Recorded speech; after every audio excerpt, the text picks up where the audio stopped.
Tudo bem com vocês? Mais uma vez a gente está prosseguindo com a nossa série de gravações nesse nosso tema especial de inteligência artificial.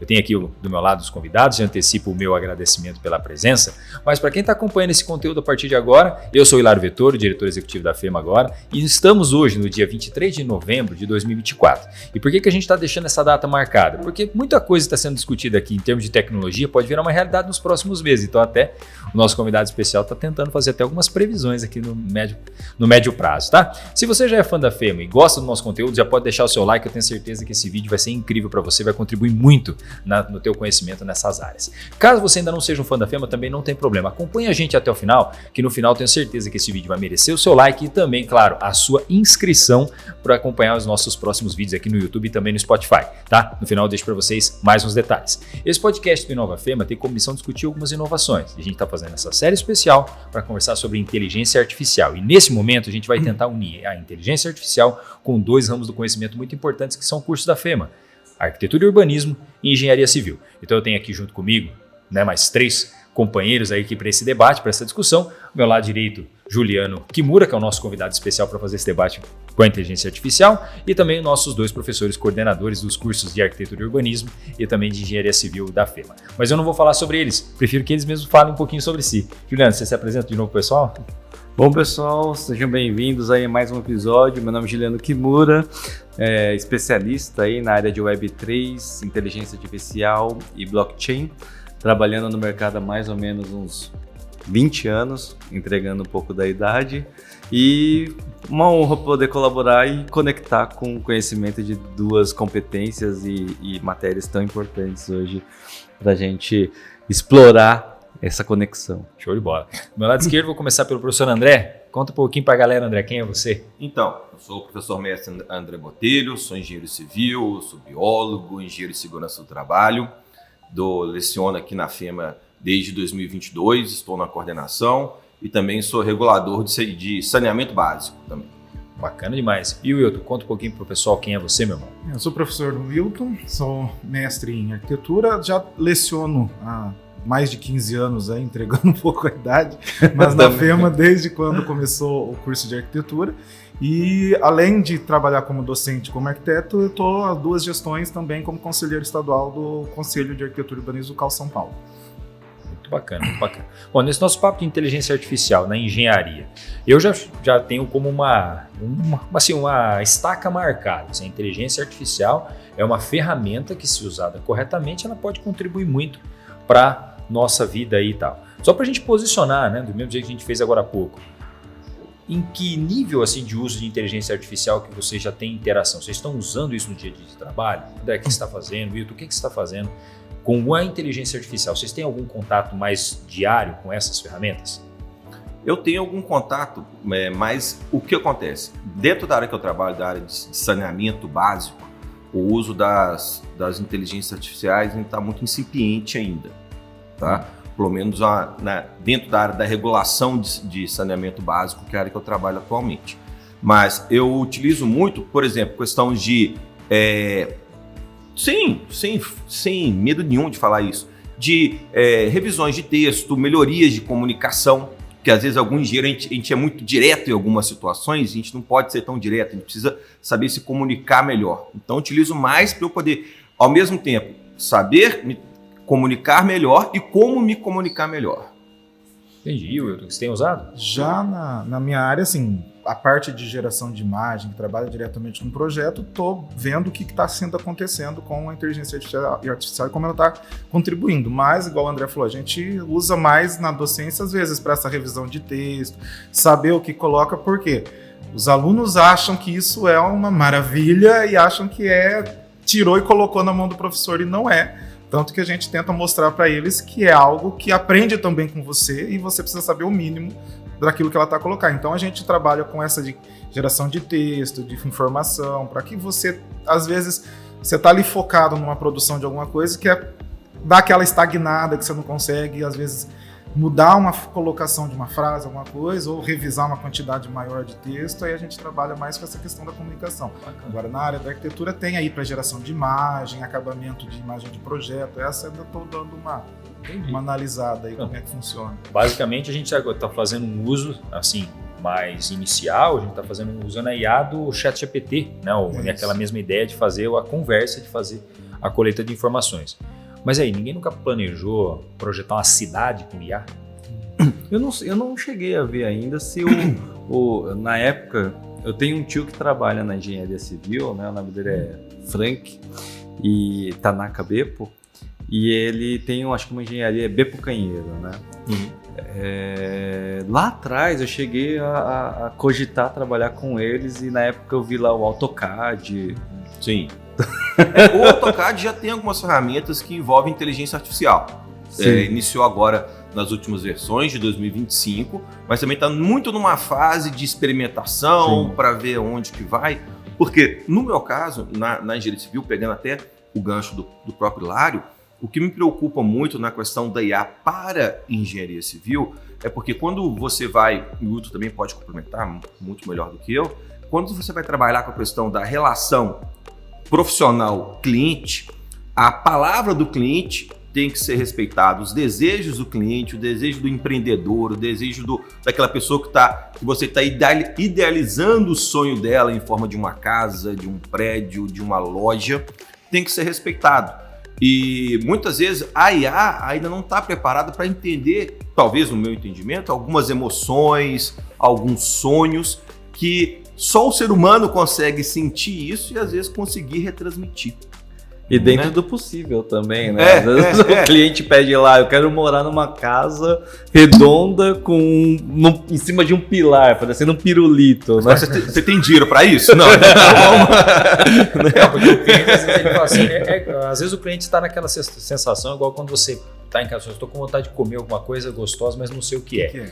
E pronto, ele tem um sentimento, ele também não está conseguindo expressar, né? Sim. Mas a gente estava batendo uns papos anteriores, até de backstage mesmo, né? IA é uma ferramenta. Então, se você capturar esse sentimento e passar a instrução corretamente para a IA, ela é capaz de ajudar muito, não é isso? E eu acho que até tem um ponto que eu acho que o pessoal, o lado humano, sem repertório, não sabe explorar o melhor da IA. Sim. Né? Então, por exemplo, quando você vai pedir até mesmo uma técnica, exemplo de arquitetura mesmo, né? Quero uma coisa mais barroca, quero uma coisa mais rococó, quero uma coisa mais... se você não sabe a diferença, como que você vai pedir? Sim. Né? Então, acho que esse lado, inclusive, é o lado que o ser humano, se não tem maestria de todo esse conhecimento, ele não vai saber explorar muito bem a ferramenta. A ferramenta vai trazer qualquer coisa para ele. E ele vai achar que tá bom e vida que segue. Exato. Né? Exato. E é interessante essa sua fala, porque a engenharia é muito tecnicista e muito cheia de regras ao mesmo tempo. E regras que muitas delas a gente não é obrigado a respeitar, mas a gente deve respeitar para que ocorra uma boa engenharia. Sim. E boa parte das inteligências artificiais são estrangeiras. Muitas vezes não estão adaptadas à realidade brasileira, ao clima brasileiro, às condições construtivas brasileiras. Então, cai naquela situação, o cliente fala, eu quero uma casa em formato de pirulito.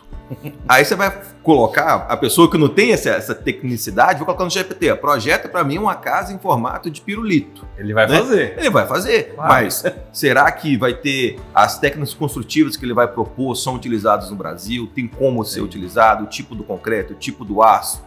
E tudo isso? O material todo. Exatamente. Então, é aquilo que vocês estão bem dizendo. É uma excelente ferramenta, temos que utilizá-la, mas reconhecendo o erro e reconhecendo os limites. Sim. E, ao mesmo tempo, nós temos condição técnica para munir elas de informação para dar a resposta que a gente quer. Exato. Eu acho que a fala é bem importante quando você fala sobre a realidade do, por exemplo, Japão. Uhum. As construções e arquitetura do Japão, elas são preparadas para terremoto. Sim. Aqui não. Imagina você, e dependendo de como você pede, ela vai trazer uma arquitetura... me construa uma casa em forma de pirulito que não vai cair com terremoto.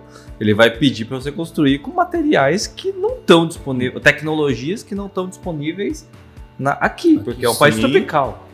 E dentro disso tudo que colocou, o que o André falou, é que assim, o profissional, mesmo que não tenha IA, ele ainda tem aquela questão do feeling, de entender e compreender aquilo que não é dito, que está nas entrelinhas, que é aquela conversa que você tem com o cliente, onde você quebra o gelo, onde você vai entender os desejos, que ele não vai expressar. Ele fala do jeito que ele quer, mas algumas coisas você capta nas entrelinhas. Então, o profissional ainda precisa ter isso para entender, lógico, o que é executável, o que está dentro da técnica, o que está dentro do orçamento, para poder também colocar na IA. Mas mesmo que ele coloque dentro do que o André falou, não está preparado, se você for ver, às vezes o profissional recebe um pedido que tipo, eu quero uma casa toda com vidro, e traz exemplos de casas europeias, americanas. Ótimo! Lá eles usam a maior quantidade de vidro porque eles precisam da maior quantidade de calor. Aqui a gente tem o contrário, aqui a gente precisa da menor quantidade de calor fora porque a gente já tem uma grande quantidade de calor dentro, porque a gente tem uma quantidade fora, uma insolação muito grande. Nossa. Então, o vidro não funciona para o Brasil da mesma forma que funciona na Europa, assim como nas casas nos Estados Unidos, muitas vezes as casas de subúrbio são casas que são afastadas, elas não são coladas. Em São Paulo, as casas é tudo uma colada na outra. Você aproveita a parede do vizinho para fazer a sua parede da sala. Sim.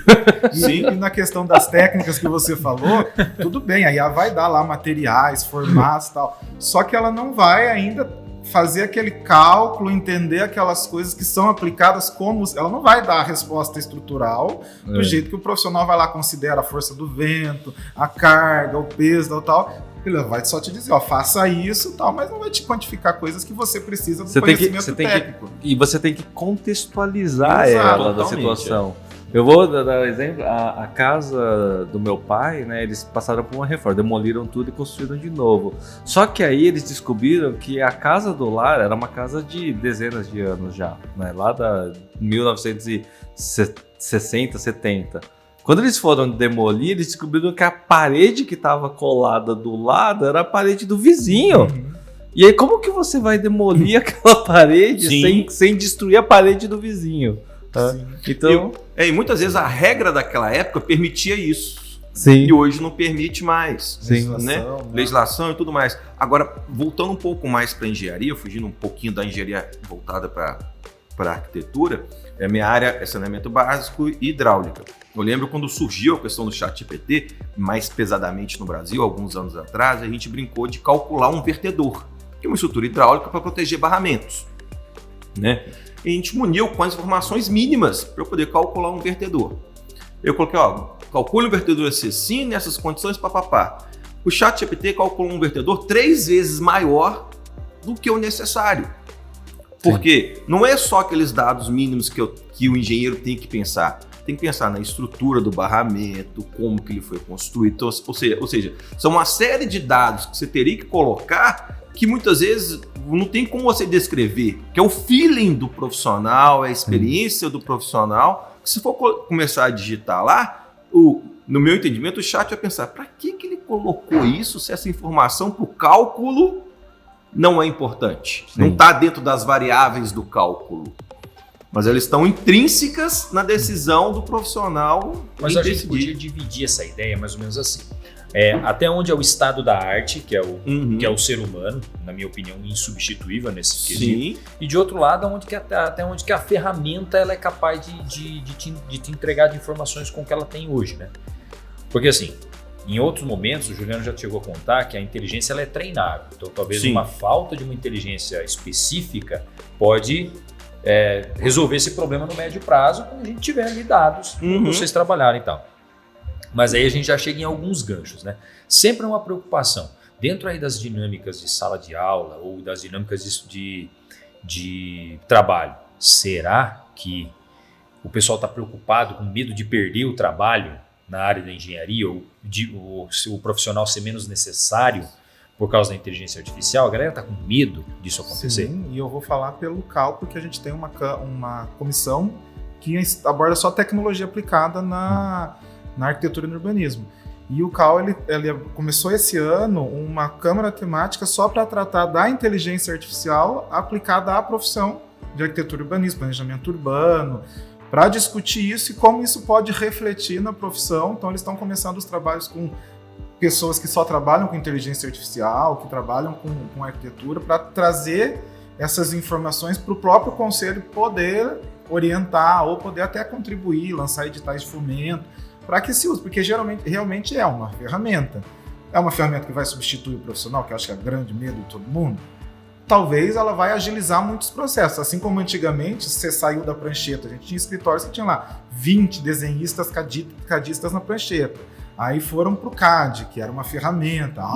Vai tirar o emprego de todo mundo. O pessoal foi para o CAD. Hoje já tem o Revit, já tem outros programas que trabalham com isso. E aí a preocupação é, não, mas vai começar a substituir esse povo? Por isso que o próprio conselho já está. Vamos então entender o que são as ferramentas, como elas podem contribuir, como os profissionais também podem contribuir nesse desenvolvimento para que isso trabalhe em conjunto com a profissão, e não que o profissional achar, então agora vai ter o próprio, que a gente até brinca que tem cliente que vai lá nesses programinhas da internet e desenha a casinha e traz o projeto pronto para a gente só fazer de acordo, né? Porque eles acham lá um desenhozinho e tal, eu quero assim, eles trazem mesmo, mas não tem aquele conhecimento básico, técnico, de conforto, de pré-dimensionamento. Então, como que isso vai, até que certo ponto, prejudicar, isso precisa ter, né, algum direcionamento, até que ponto vai melhorar. E eu acredito que muita coisa só tem a crescer. Produtividade, análise de dados, de informações. Você tem que saber alimentar essas informações. A ferramenta vai só contribuir. E na engenharia, como é que você tá? O pessoal está preocupado com isso? Sim, mas não somente dentro disso que o Wilton está falando, não é a substituição do profissional, é o mau uso da engenharia. Então, eu não caio no problema só da tecnicista, mas eu caio no problema ético do uso. Porque assim na engenharia como na arquitetura, a gente assina um termo de responsabilidade técnica pelaquela obra, pelaquela construção, e às vezes um profissional que não se empenhou, que pegou um trabalho que às vezes ele não domina tanto, ele decide, não, tem uma IA aqui que vai me auxiliar nisso. É aí que eu quero passar a bola pro Juliano também, que ele coloca lá, vamos supor, tem a IA e a Engie que vai calcular vertedor, por exemplo. Ele não sabe calcular, fala, calcula assim, e sai um negócio mirabolante, ele vai assinar o RT e vai entregar para o cliente. O problema maior para mim é mais ético, de como, voltado para a questão da responsabilidade. Né? A minha preocupação, e eu creio que o dos conselhos é justamente essa também. Né? Como você entende, como você está observando essa questão do uso ético ou não ético dessas inteligências, Juliano? Eu vejo da seguinte forma. Quando uma pessoa está desenhando um projeto, se ela fez o projeto no CAD, no AutoCAD, ou fez numa prancheta de papel com 20 desenhistas, ou ele fez com a IA. Nesses 3 casos, se o projeto deu merda, de quem é a culpa? Do profissional. Por que com a IA vai ser diferente? Mas o que eu acho que o André quis colocar é o seguinte, o profissional que acha que a IA vai resolver o problema dele e confia 100% no que ela entrega. Mas aí é que tá, a culpa é de quem? É da IA continua ou é do profissional? Do profissional. Mas é essa a preocupação do conselho, dizer que a IA é uma ferramenta e não é uma substituição do profissional. Perfeito. É a mesma coisa quando vamos voltar atrás do ferramentas básicas, o CAD veio para agilizar o processo. Então você não precisa, por exemplo, refazer um desenho que a hora que você ia limpar um erro rasgava a folha, você tinha que fazer tudo de novo. Hoje você consegue imprimir 50 cópias, é só mandar. Saiu do CAD que era 2D e foi para o Revit, por exemplo, que você, ao mesmo tempo que você está gerando 2D, você já está levantando 3D. Aí qual que era o conhecimento dos alunos que estavam formando, dos profissionais recém-formados? Eu não preciso agora ficar pensando com o meu corte, puxando linha, colocando as informações. Eu só passo uma linha aqui e o próprio programa faz um corte. Não é isso. É um banco de dados. Tanto que agora eles têm na graduação, tanto o CAD quanto o Revit. Eles têm que entender que um é uma coisa e o que eles fazem em um, no outro é outra. 2 linhas espaçadas no CAD para representar uma parede é uma representação gráfica. No Revit, 2 linhas não é uma parede. A hora que eu estou dizendo uma parede, eu tenho que dizer se ela é de bloco, de concreto, de cerâmica, se tem reboco, eu tenho que armazenar um banco de dados dentro do programa, porque eu uso ele para tirar orçamento, quantificação, outras coisas. Só que aí que tá. Esse profissional achar que a ferramenta vai resolver a vida dele, quando na verdade ela vai auxiliar ele. Sim. E ele precisa usar ela corretamente. E aí acho que essa é a preocupação dos conselhos em saber como isso pode aplicar. E aí eu acho que hoje, qual que é um erro comum? A gente não pode trazer a tecnologia como protagonista ou vilã. Sim, sem dúvida. Ela é o meio, é o ferramental. Isso. Né? E quando essa discussão cai sobre usar ou não usar a tecnologia, eu acho isso prejudicial. Principalmente, mas eu acho o uso consciente é ok, porque como a gente estava falando, a inteligência artificial, assim como o cara pode desenhar no AutoCAD, pode fazer uma merda no projeto inteiro. Sim. Pode fazer a mesma coisa com a IA. Então não importa se ele está usando o AutoCAD ou o ChatGPT, né? E aí vale lembrar que o GPT significa generativo pré-treinado. Esse pré-treino é o que faz a diferença na resposta final. Hoje você tem as vertentes do meio e mais avançado que diz o seguinte: o uso mais básico é quando a gente pega que já está ali para fazer as resoluções e dar umas respostas ruins, absurdas. No futuro, a gente vai treinar esses agentes, então vai ter agentes de IA, de engenharia, de urbanismo, de arquitetura. Quanto mais específicos são esses agentes, melhor vai ser a resposta de cada um deles. Só que qual que é a sacada? Para cada tipo de agente, por exemplo, um agente de urbanismo, por exemplo, ele vai ser especializado nisso. Ele vai ser treinado por você. E você vai ser remunerado toda vez que alguém usar aquele agente de urbanismo. A mesma coisa para todo tipo de projeto. Então as IAs, hoje, o estágio que a gente encontra agora, né, eles são os agentes de IA, que o próprio Sam Altman e o pessoal da OpenAI e todas as outras empresas de IA, elas estão falando, legal, pessoal, vocês podem treinar os agentes para fins específicos. No caso, por exemplo, dessa mensuração do aparelho hidráulico, por exemplo. Você tem um conhecimento melhor que o da IA. Só que o que você vai fazer? Você vai treinar essa IA para dar as melhores respostas possíveis, né? E aí as outras pessoas vão usar essa IA e você vai ser remunerado por todo mundo que está usando essa IA que foi treinada por você. Entendi. Esse é o estágio que a gente se encontra nesse momento, né? Que é o que foi anunciado. Então vai ter um marketplace de IA e no futuro elas vão se conversar. O estágio seguinte, que está sendo previsto para 2025, é o da AGI, que é a Inteligência Artificial Geral. Ela vai chegar no nível humano. Então, e isso está previsto para 2025, né? Tipo de tá logo famoso ali. Daqui a um mês quase. Realmente. Famoso quase semana que vem. Porque daí o que eles estão prevendo é que nessa próxima da AGI no ano que vem, ela já chega numa capacidade de resolução de problemas a nível humano. Sim. Porque eu imagino que a questão não é só resolver o problema, é você fazer as perguntas certas ou você passar as respostas corretas para que ele possa te dar também soluções. Então, essa questão que você está me colocando aqui já está me, de certa forma, me acalmando, porque eu vou ter que ter engenheiros especialistas, cada vez mais estudados, treinados e testados, para a gente entender o que está ocorrendo de certo e de errado, para quem for usar aquela IA já ter a solução. Sim. Ou, quando for inserir dados, a IA já vai perguntar, e essa? Faltou essa pergunta. Essa resposta, você tem que inserir isso, inserir aquilo, até chegar onde você quer. O ser humano trilhar um caminho aí. O ser humano vai passar a ser a interface da IA com o mundo real. Sim. Porque a IA não tem interface com o mundo real. Ela não consegue ter contexto.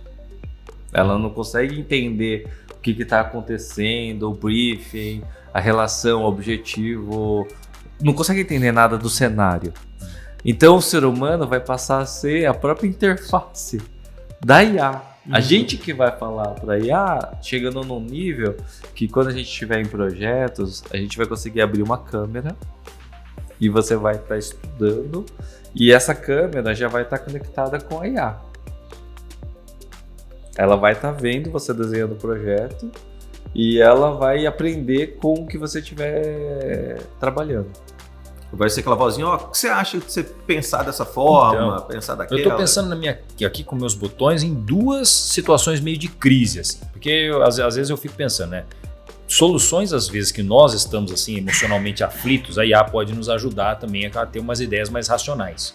Então, estou imaginando, por exemplo, vamos tentar criar duas ideias aqui, né? Uma questão de tráfego urbano, uma cidade super complicada como São Paulo, por exemplo. A gente tem um acidente que interrompe o fluxo de uma via, que isso é bastante comum, e aí o pessoal lá precisa desviar o trânsito numa determinada velocidade para garantir o acesso. E aí tem mais de uma rota. Aí o Google já tem até os dados, né? Poderia pegar e usar uma inteligência artificial para criar duas ou três rotas ali. Será que rolaria? Nossa, eu tô imaginando no futuro você ter ruas mutantes mudando de direção. Fluxo, né? Você muda a direção. Nesse caminho eu vou... Imagina você mudando o fluxo de uma rua para desafogar, só que você muda o fluxo em tempo real. A placa digital. Nesse caminho que o Hilário falou, a gente tá no CAL, a gente tem várias condições, eu faço parte de mobilidade urbana e a gente participou dia 7 e 8 de novembro do Fórum de Secretários de Mobilidade Urbana do Estado de São Paulo. E aí eles apresentam vários cases, apresentam várias situações e numa das discussões das mesas apresentou soluções desse tipo. Então você faz um mapeamento, joga para um sistema que administra e que monitora todo o sistema de mobilidade da cidade, ele te dá uma situação como acidente ou tráfego lento e no próprio sistema ele já está te dando soluções para o pessoal de gerenciamento, rotas. Eu não sei se eles estavam trabalhando já com uma IA nesse sentido, mas mostrando rotas que são possíveis. E aí porque aí teve pessoal de aplicativos, aplicativo até para o usuário, que tem aquele aplicativo que a gente usa no metrô em São Paulo, então mostrando soluções de mobilidade e tinham situações de você mandar informação para o celular do motorista acusando, a rota tal, que é o seu caminho, tá com congestionamento, você tem X opções, mas não diria qual que é a melhor, tal, mas pode ser que se desenvolva algo nesse sentido. Além de monitorar coisas que eles colocaram como monitoramento de trânsito, mas mais para a questão de infração, velocidade de alguma forma para saber, não só pelo radar, mas por outros pontos, fazer essa relação de como identificar veículo, identificar condutor, identificar usuário, se o pedestre... e mudar a sinalização de que aí a IA poderia fazer mais coisas, ela poderia prever mais alternativas em um tempo mais curto também. Seria um gestor de crises, não só para acidente, para chuvas. Pensei num outro caso, mas um desastre natural que a gente tem aqui, por exemplo, tomar uma decisão sobre, olhando o relevo do terreno. Tá? Então, tem muita chuva, a gente corre o risco aqui dessa barragem não suportar, a gente vai ter que... Então a gente vai... se a água sair por aqui, ela tem uma tendência a ir mais por essa direção. Então, a IA usando informações do relevo para dar munição para o engenheiro falar, nós temos que sair por aqui. Porque na hora você não consegue ver tudo. Eu te dou um leque, qual você decide qual que é o melhor caminho para você. Não, mas basicamente é a hora que você vai perguntar, né? Sim. Porque aí numa dessa, o que a gente faz? Já treina a IA com as informações do relevo na gestão de futuro risco. Ou um prédio que pegou fogo, um prédio que, sei lá, por alguma razão caiu. Existe um conceito já de mais de 2 décadas chamado Smart Dust, ou poeira inteligente, né? Que é um conceito que diz o seguinte, a gente vai ter microsensores espalhados em tudo que é lugar e eles vão ser interoperáveis. Isso ainda não é desse jeito, mas que de microsensores já está espalhado em tudo que é lugar. E isso é a internet das coisas. Esse futuro que a gente está enxergando, esse Smart Dust inclusive tem um documentário muito bom que fala sobre isso, que vai chegar no momento de a gente ter uma cidade inteligente que você vai saber desde a hora que o pessoal está saindo para o almoço, qual que é o horário de pico das pessoas para o almoço, e até mesmo qual que é o restaurante que o pessoal mais está indo almoçar dentro daquela região, e você conseguiria tipo, fazer uma previsão disso tudo, né? E esse Smart Dust, hoje, se você parar para pensar, ele tá caminhando para isso, porque o Waze já meio que faz isso, né? Se você olhar o Waze, ele já fala, não, ó, essa via aqui tá congestionada, desvia para isso daqui em tempo real. Ele faz. Mas o Waze, Google Maps o ponto legal, que acho que o Kimura colocou da IA, é que não vai substituir. É uma nova profissão que você vai ter que ter uma pessoa, um ser humano, que vai trabalhar com ela para que ela trabalhe com melhores soluções. Ela vai estar criando oportunidades ao invés de tirando. Eu acho que é aquela preocupação que, como ela foi revolucionária em algumas coisas de dar soluções muito rápidas ou coisas assim, que o pessoal pensou, não, vai substituir, mas não, ela vai criar novas, lógico, profissões não vão deixar de existir, outras vão surgir. Eu tenho uma frase boa para isso. Você não vai ser substituído pela IA. Você vai ser substituído por alguém que usa melhor a IA. Justamente. Exatamente. Que é o que aconteceu com, vamos dizer, vou falar das ferramentas de desenho básica, né? Que foi aquele boom de mudança de um para outro. Quem não se adaptou com uma, acabou ficando e o pessoal foi evoluindo para uma outra, que dá mais produção, mais agilidade. Isso é normal em qualquer profissão. Qualquer área. Você não vai deixar de ter o profissional, por quê? Ele vai estar lá levantando dados, mas às vezes ele está trabalhando com esses dados diretamente dentro da IA para que ela tenha um banco de informações para ela saber analisar os pontos de uma forma treinando a IA. Acho que essa é a nossa conclusão final, assim, acho que representa muito o conteúdo desse papo, né? Esse papo nosso que, como a gente já viu, o papo é bom, é quente, dá para a gente ficar aqui, sei lá, o dia todo batendo papo sobre essa situação da IA. Mas a gente tem aí uma programação que foi pensada, né? Então, meus caros, nós vamos precisar nos despedir. Então, dessa vez eu comecei pela minha direita, eu vou começar retornando agora pela minha esquerda. Wilton, dá uma mensagem final para a turma aí, porque a gente acho que conseguimos pensar em coisas boas nesse momento, né? Sim. Não, acho que o que a gente pode tirar da discussão é que a IA ela é uma ferramenta que vai contribuir com o ser humano. E o ser humano vai precisar se adaptar. Não pode nunca estagnar. Qualquer tecnologia ela vai vir para contribuir e o ser humano precisa saber trabalhar com ela. Então, eu acho que, tanto na área da arquitetura, lógico, na arquitetura você não vai perder aquela questão do feeling da criação, que aquilo ali não sei se já existe uma discussão de ela substitui a criação do ser humano. Talvez não, mas que você vai conseguir trabalhar e criar melhor essas soluções, seja agilidade de tempo ou possibilidades que talvez a pessoa não conseguiria operacionalizar isso. Então, acho que a preocupação maior e o que a gente pode deixar aí nessa discussão é que, lógico, nós vamos ter novos profissionais dentro das mesmas áreas, criando novas coisas com a IA. Então, na verdade, são mais leques de opções do que portas fechando. Bom demais. E André, o que você achou? Então, eu achei essa discussão excelente, ela até me acalmou um pouco, vou ser muito sincero. Acalmou o coração do nosso amigo. Opa! Sim. Não, e já me colocou um monte de coisas aqui na cabeça para o futuro aqui também, da própria instituição, do próprio curso de engenharia civil também. E pensar que, como o Wilton bem disse, é uma ferramenta. Assim como ferramentas básicas, as mais arcaicas, vão pensar uma chave de fenda. Ela pode, se bem utilizada, vai resolver um monte de problemas, se mal utilizada, não vai te resolver problema nenhum. Então, basta aquele profissional que quiser utilizar aquela ferramenta, ele vai ter que se repensar como profissional, como ser humano, para poder, primeiro, entender que isso é um caminho sem volta, né? Entender que o mercado pede isso, que isso vai trazer soluções melhores e mais bem pensadas, como o Juliano bem disse, que várias pessoas já estão contribuindo, pensando, repensando, testando e às vezes dando para ele soluções que ele nem pensou ou não tinha aquele conhecimento que traz para a realidade dele, que vai torná-lo um profissional melhor. Então, uma coisa que eu falo para todos os meus alunos, engenheiro que para de estudar, para de trabalhar. Então, temos que estudar inteligência artificial. Show de bola aí, Juliano, que gostou do papo? Adorei. E até complementando, quando a gente para de aprender, a gente para de viver. Pois é. Justamente. O movimento é a vida, né? A gente para de crescer, a gente para de explorar. Acho que essas ferramentas todas, quem ainda não testou, acho que é legal ver o que vai acontecer. eu particularmente, me dá um frio na barriga e ao mesmo tempo uma excitação de você ver que, cara, eu vou estar vivo para ver toda essa mudança, sabe? Tipo, caramba, vai acontecer muita coisa legal, a gente vai ter novas tecnologias, vamos poder viver uma nova era da tecnologia, de tudo que social, da interação, de tudo, né? Então eu tô bem animado com tudo isso e com certeza esse papo daria mais 2, 3 episódios tranquilamente. Só chamar. Colocando isso no que Kimura falou, exatamente. Se você não aprende, você não consegue trabalhar com ela. Né? Você não vai deixar. Sim.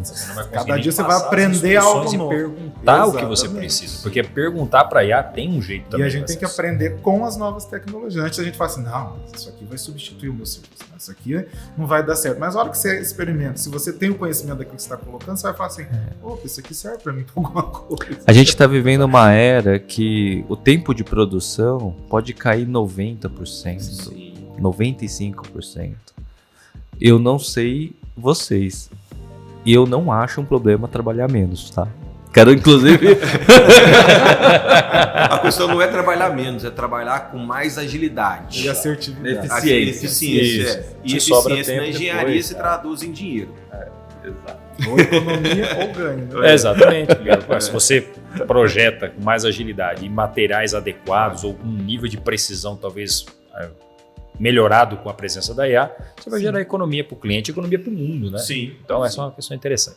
Mas, meus caros, muito obrigado aí pelo tempo, por esse agradece. bate-papo. E você que já nos acompanhou e que não deixou o like no começo, agora é a hora de você fazer isso. Já sei que o conteúdo merece esse like. Acompanhe a gente também aqui, se inscreva nesse canal, ative o sininho para receber todas as notificações e siga também a FEMA em todas as redes sociais. Procura lá no Instagram por FEMA Assis, você vai nos encontrar. E também esse material fica disponível não só no YouTube, mas também para quem quiser ver ele no formato de podcast ou videocast, tá lá no Spotify. Só procurar lá por FEMAcast, beleza? Um abraço, nos vemos no próximo.